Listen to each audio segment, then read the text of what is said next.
Mari kita berdoa.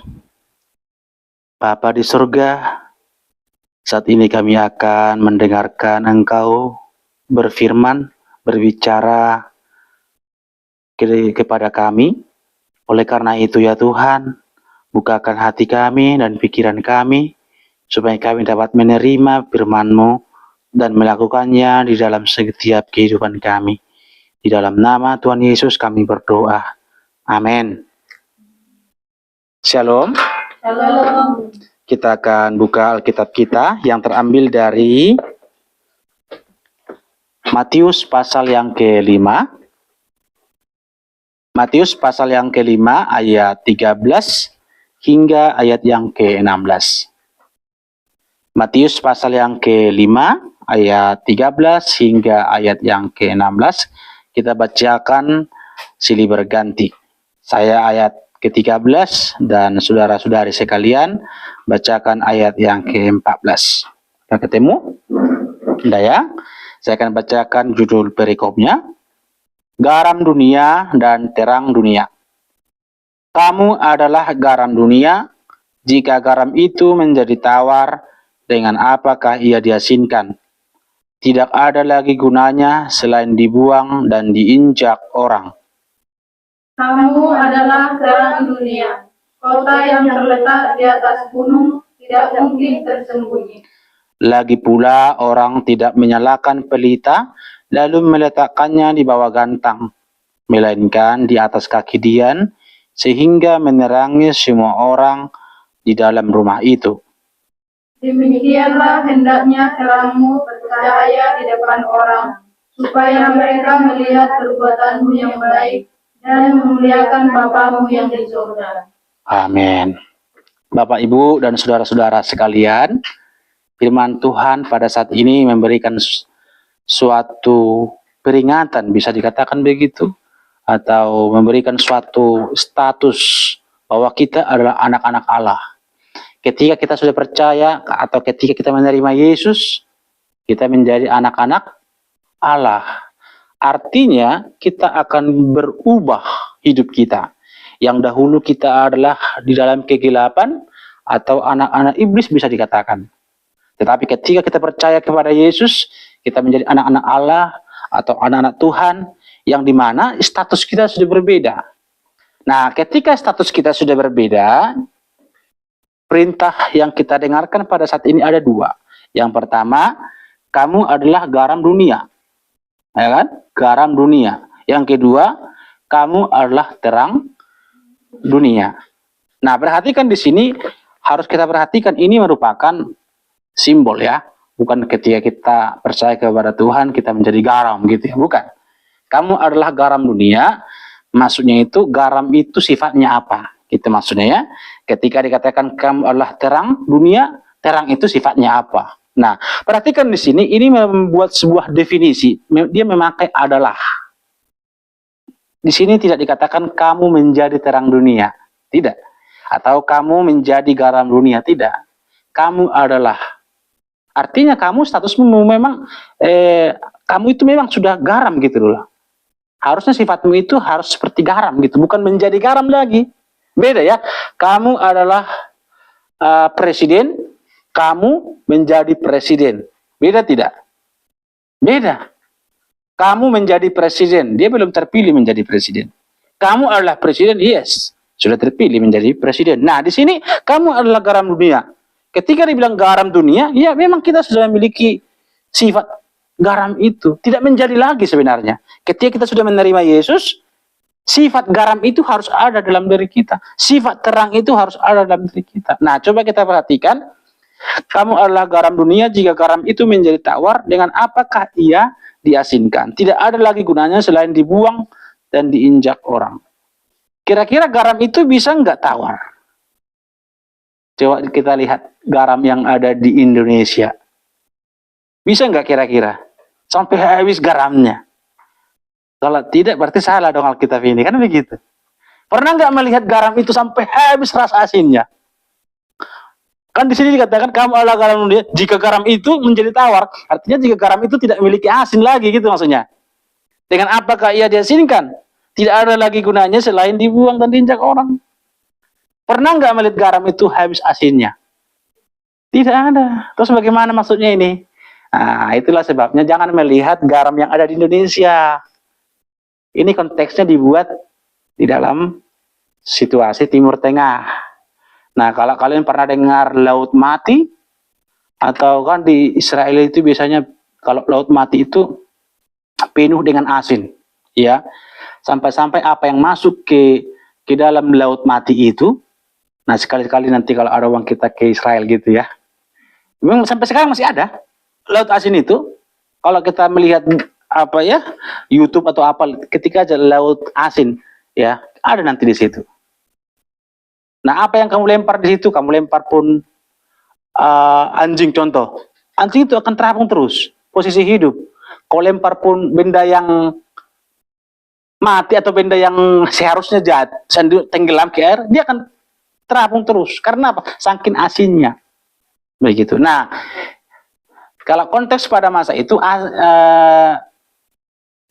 asin atau garam itu biasanya batu.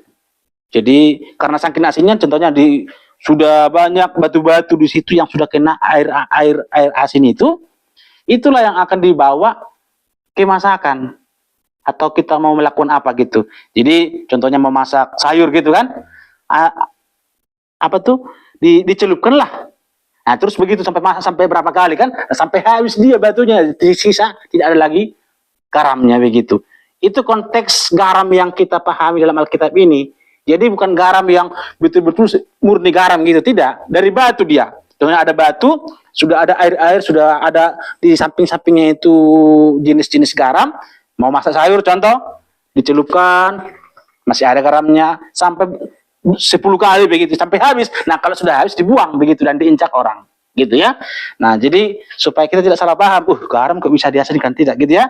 Kita melihat konteks ini bahwa garam yang dimaksud seperti yang tadi saya jelaskan. Jadi kamu adalah garam dunia. Jika garam itu menjadi tawar, dengan apakah ia diasinkan? Tidak ada lagi gunanya selain dibuang dan diinjak orang. Iya, nggak bisa lagi garam yang sudah habis tadi itu digunakan lagi. Itu akan dibuang dan diinjak orang. Nah, oleh karena itu, Bapak Ibu terkasih, apa yang dimaksud di dalam teks ini? Kamu adalah garam dunia. Kalau kita melihat ada Ajinomoto, ada micin, ada semua sambal-sambal, semua macam segala macam jenis-jenis kalau kita masak yang cewek-cewek, ya kan? Enak nggak masakan itu kalau tidak ada garam? Tidak enak, apalagi kita orang Batak kan. Raja asin misalnya Bu. Orang Batak raja asin, nggak tahu orang lain juga. Saya lihat ada teman-teman di kampus juga kan, kita juga bikin masakan kan di depan kampus itu. Ini Om kurang asin nggak gitu? Saya mikir juga orang ini suka asin nggak, tidak? Enggak, aduh nggak suka saya. Biasanya asin itu, tapi karena saya berpikir dalam otak gitu loh. Nanti kalau karena kan titipan, bukan kita yang masak kan, ada sebagian titipan, ada sebagian kita buat gitu ya. Ternyata rata-rata begitu orang teman-teman cewek juga ya, suka asin juga begitu. Nah, maksud saya sudah ada banyak sambal-sambal semua, segala jenis merica, ketumbar, Ajinomoto begitu ya, semuanya sudah banyak jenis-jenis masakan. Nggak tahu saya apa jenis-jenis masakan saja, yang penting sudah siap begitu. Tapi tidak ada garam, semuanya tidak ada artinya, hambar begitu. Artinya apa? Bisa diartikan bahwa garam ini memberikan sebuah rasa yang luar biasa. Kalau dipilih ya, lebih baik tidak ada bumbu-bumbu yang tadi, tapi ada garam. Kita masih bisa menikmati. Saya waktu SD, ya kan, nasi putih campur garam sedikit, bikin air, enak loh rasanya. Dibandingkan ke yang tadi itu, banyak bumbu-bumbu cabai begitu, nggak ada rasanya. Artinya apa? Memang garam ini memberikan sebuah rasa yang luar biasa. Si pembeda begitu. Nah, itulah yang coba kita aplikasikan. Kita harus menjadi garam yang tidak boleh tawar, yang tidak boleh hilang asinnya gitu. Artinya dimanapun kita berada, orang merindukan kita. Sama seperti garam tadi itu, dia merindukan, pasti bumbu-bumbu lain merindukan dia, kira-kira begitu. Demikian juga ketika kita menjadi anak-anak Tuhan, yang sudah berubah status kita dari anak-anak kegelapan, menuju ya menjadi anak-anak Tuhan, hidup di dalam bersama dengan Tuhan. Artinya kita harus menjadi orang yang dirindukan oleh setiap orang, bukan justru sebaliknya. Ya, makanya ada istilah mengatakan begini, datang tidak bertambah, absen nggak berkurang. Tahu ya? Datang pun dia tidak bertambah, absen tidak berkurang. Paham maksudnya itu? Datang si A, contohnya datang Mr. A. Tapi kumpulan itu nggak merasa ada tambah sesuatu gitu loh. Tapi absen pun dia, si kumpulan itu tidak merasa ada sesuatu yang kurang gitu. Kira-kira apa maksudnya? Berarti dia tidak memberikan pengaruh apa-apa. Jadi sama aja, mau datang kok, mau tidak datang, tidak ada artinya. Tidak menjadi membawa pengaruh di dalam kumpulan kita, kan begitu. Nah, itu menjadi satu pertanyaan. Jangan sampai kita seperti itu. Anak-anak Tuhan tidak boleh begitu. Harus memberikan sebuah dampak atau memberikan sebuah warna atau memberikan sebuah rasa. Sehingga setiap orang merindukan kehadiran kita. Mana ya? Si A itu kok nggak hadir? Aduh, kalau dia tidak hadir, aduh kayak ada hambar kita punya pengumuman ini atau kita merasa perkumpulan ini ada sesuatu yang kurang begitu. Mana Jessica ya? Contoh gitu kan. Aduh, kok kenapa ya dia nggak datang di kantor pemerintahan ini ya? Misalnya dia sambut-sambut orang begini begitu. Ah, itu seperti itu. Di mana ya si Ayu ya? Misalnya Ayu itu ceria banget di kelas kita ini. Kalau dia sesuatu yang dia tahu, dia selalu kasih bahasa Inggris. Pintar si Ayu bahasa Inggris kan karena sudah saya ajari kan. Jadi kalau dia sudah tahu, dia harus selalu kasih tahu ke temannya. Itu membantu dia kan begitu. Jangan dia tahu dia diam-diam terus malah memberi masalah, bahkan begitu. Jangan begitu. Nah, itu yang disebabkan kamu adalah garam dunia, memberikan sebuah rasa. Yang kedua adalah kamu terang dunia. Udah tahu kan sifat api kan terang gitu. Ya namanya kalau kita sudah memiliki sifat penerang itu, jangan dipadamkan, jangan disimpan terang itu. Jangan dimasukkan ke di sini dikatakan kamu adalah terang dunia, kota yang terletak di atas gunung tidak mungkin tersembunyi. Ya kan? Lagi pula orang tidak menyalakan pelita lalu diletakkannya di bawah gantang, melainkan di atas kaki dian sehingga menerangi semua orang dalam rumah itu. Artinya terang itu bersifat apa? Memberikan cahaya, memberikan sebuah kenyamanan. Coba bayangkan kalau listrik, ya, listrik 1 jam aja, 1 jam aja, pas malam contoh ya, 1 jam aja tidak nyala. Ya termasuklah orang ibu contohnya mati di tengah-tengah malam gitu. Apa itu sinar apa tuh? Yang orang ibu pakai di sini, sinar surya ya. Tiba-tiba kita juga tidak akan merasa nyaman kan begitu. Apalagi yang di kota kan, yang sudah ada listrik kan begitu. 1 jam saja. Apalagi pas mengerjakan tugas kan, laporan gitu. Kerjakan apa lagi? Pas masak mungkin kan. Gimana kita bisa melakukan sebuah kegiatan kalau tidak ada lampu kan begitu. Apalagi kayak teman kita ini kan pengusaha begitu, coba pas ngirim begitu, coba yang gimana itu. Kita bingung semua karena apa? Memang kita membutuhkan yang namanya cahaya gitu loh. Tanpa cahaya itu kita gelagapan untuk melakukan semua aktivitas. Sama seperti kalau zaman dulu kan, kalau zaman dulu tidak ada listrik gitu di kampung saya. Yang merokok ya cuma bapak saya kan gitu. Mati lampu ya kita tidak tahu korek di mana gitu ya. Biasanya pemegang korek itu atau mancis itu cuma bapak. Karena kenapa mati? Lampu teplok ya, tahu ya lampu teplok ya. Lampu yang pakai minyak tanah itu ya. Itu zaman saya masih kecil masih berlaku. Waktu saya SD ya sampai SMP listriknya itu masuk ketika saya sudah kuliah. Jauh sekali ya. SD, SMP, SMA masih lampu itu, pakai lampu tanah itu. Nah, suatu hari datanglah angin kencang di desa itu. Maafkan kita juga termasuk orang sederhana. Atapnya masih bukan atap rumbia masih enak ya. Lalang itu dijahit begitu. Tahu lah ya itu ya orang Batak lah gitu ya. Kebetulan bapak mama saya bisa jahit lalang itu begitu ya, diletek kalau orang Batak ya, dijahit begitu. Kalau rumbia masih enak, masih bisa tahun bagus 1 tahun 2 tahun kan. Ini sebenarnya kuat itu ya 1 bulan 2 bulan begitu. Jadi datanglah angin kencang, rumah yang masih pakai kolong itu ya, rumah apa namanya itu ya. Matilah lampu kan, matilah lampu. Tiba-tiba kita nggak tahu di mana korek begitu. Akhirnya beberapa menit berikut datanglah bapak. Jadi mati lampu di dalam rumah itu, datanglah bapak bawa mancis. Senanglah kan begitu ya. Nah, itulah artinya lambang daripada terang itu.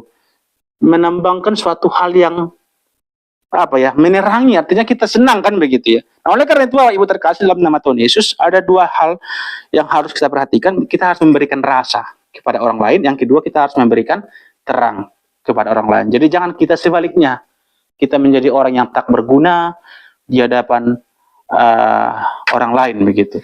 Jadi kita harus berbeda. Misalnya cara kita sederhananya untuk menguji itu bagaimana? Saya juga sering juga masih belum lolos sebenarnya. Tapi kita harus belajar. Contoh, yang bisa pembeda gitu ya. Tapi saya salut dengan orang-orang yang ada di sini. Taat banget, saya pikir ya. Kayak lampu merah begitu. Lampu merah. Kadang kita jujur aja pendatang yang perlu dinasehati ini, saya termasuk kan. Tapi teman-teman orang Batak, orang Dayak saya luar biasa, saya akui luar biasa. Harus sampai betul-betul hijau gitu ya. Saya sendiri sampai sekalipun saya pendeta, kadang saya masih apa kan gitu kan, masih melanggar. Kalau nggak ada tulisannya di sini belok kiri, lurus bisa lanjut gitu kan. Kadang ya ini masih bisa lah mungkin. Saya masih langgar loh itu, tapi teman-teman orang Batak tidak mau loh. Itu sesuatu hal harus kita patuh contoh begitu. Nah, maksud saya bagaimana menguji apa kita ke perbedaan kita dengan orang lain. Artinya bahwa kita sudah anak Tuhan nih. Contohnya itu sederhananya itu seperti lampu gitu, seperti rambu-rambu lalu lintas begitu maksud saya. Nah, saya aja belum lolos, tapi kita harus tetap belajar ya, teman-teman juga begitu. Nah, oleh karena itu Bapak terkasih dalam nama Tuhan Yesus, melalui firman Tuhan pada saat ini memberikan kita suatu peringatan bisa, memberikan suatu kita teguran juga bisa, atau perintah lah, supaya ketika status kita sudah berbeda, sifat kita juga harus berbeda dong begitu. Jangan kita sudah menjadi anak-anak Allah, tapi sifat kita menjadi anak-anak iblis. Jangan. Harus sepadan status dengan perbuatan. Itu yang dimaksud firman Tuhan pada saat ini. Makanya di sini kamu adalah.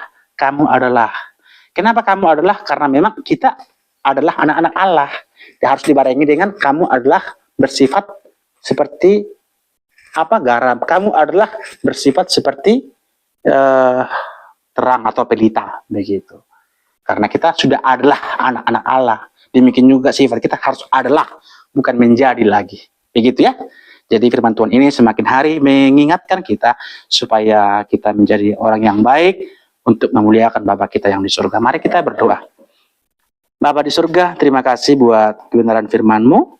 Kiranya firman-Mu ini semakin hari mengingatkan kami, menegur kami, supaya kami sebagai anak-anak Tuhan, demikian juga sifat kami, karakter kami menandakan bahwa kami sudah menjadi anak-anak Tuhan. Terima kasih Tuhan, di dalam nama Tuhan Yesus kami berdoa. Amin.